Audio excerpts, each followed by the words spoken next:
Jenenge sinden bikola ya iki, Dik. Apa? Bikola. Ngomong.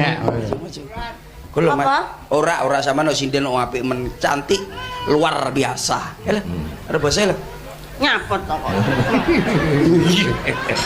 Percil ya mesti. Sugeng dalu masuk. Sugeng dalu wong ora kenal karo wong wadon kok njawat karepmu jane piye to? Ora ya Pun ya sah kersane, pun sah direken anggap mawon niku para kewan-kewan ingkang boten bejaji. Ingkang wonten mriki namung enten panjenengan kalih kula ngaten lho. Lah ya ning sak orane aku rak jaga karo kawibawan Putra Cahayu. Nggih mboten napa-napa kula terima estu Mas. Dadi kuwi pancen wong sing ora ditata krama ya. Nggih ler.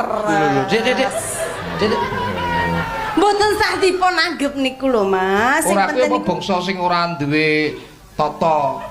Tegese apa bangsa kewanmu kewan. leres menika iki bangsa ingkang gandul wonten ngujang nika lho Mas. Oh, kethek. Gak apa-apa kethek sementing. Dadi pantes ra ditata krama. Sing ngomong beruk. Lah ya beruk, Mboten Dik. napa-napa. Dik, Kula mboten masuk. nate nesu wae Mas. Kula niku tiyang Lho, Dik, Dik, Dik. sabar. Semanten ugi panjenengan niku lak didikane panjenengan to? Iya ya Oh, to. nggih.